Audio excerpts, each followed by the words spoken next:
এরকম ধরনের photo edit করার জন্য আপনাদেরকে চলে আসতে হবে পিক্সআর্ট অ্যাপে। আমি পিক্সআর্ট অ্যাপটাকে ওপেন করে নিচ্ছি।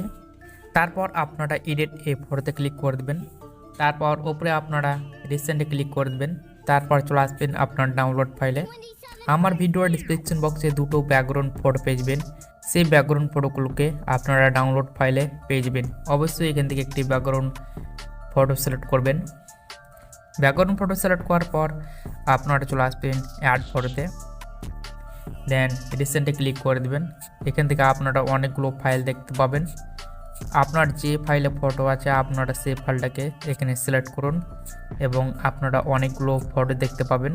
তো এখান থেকে আমি একটি ফটো সিলেক্ট করে নিচ্ছি। আপনারা যে ফটোটা এডিট করতে চাইছেন আপনারা সেই ফটোটা এখানে অ্যাড করে দেবেন। সো অ্যাড করার পর আপনারা রিমুভ ইজিতে ক্লিক করে দেবেন। তারপর রিমুভ ব্যাকগ্রাউন্ডে ক্লিক করে দেবেন। এই ফটোর যেটা ব্যাকগ্রাউন্ড সেটা রিমুভ হয়ে যাবে। দেন এটাকে আপনারা নিচের দিকে এনে অ্যাড করে দেবেন এরকম পজিশনে।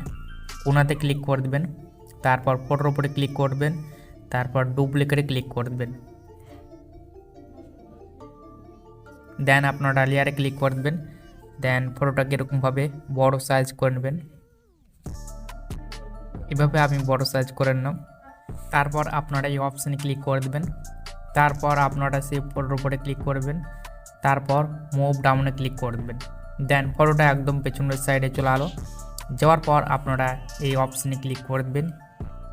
তারপর এখানে আপনারা এটাকে 0% করে দেবেন। অপাসিটি আপনারা 45 বা 48% রাখবেন। সাইজ আপনারা 60 বা 59% রাখবেন। তারপর আপনারা এরকমভাবে ইরেজার করে নেবেন।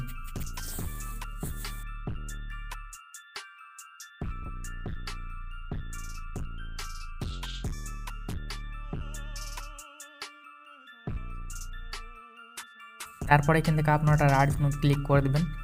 তারপর এখানে আপনারা রাইট চিহ্নতে আবার ক্লিক করে দেবেন। দেন আপনারা চলে আসবেন স্টিকারে। দেন সাথে ক্লিক করে দেবেন। দেন এখানে আপনারা সার্চ করবেন ব্ল্যাক। তারপর এই যে ব্ল্যাক যে শ্যাডোটা দেখতে পেয়েছেন আপনারা সেটা সিলেক্ট করবেন। তারপর নিচে সাইডে এনে আপনারা পায়ে নিচে অ্যাড করে দেবেন।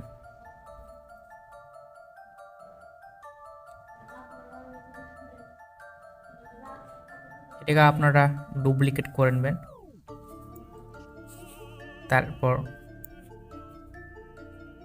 তারপর এরকমভাবে অ্যাড করে দেবেন।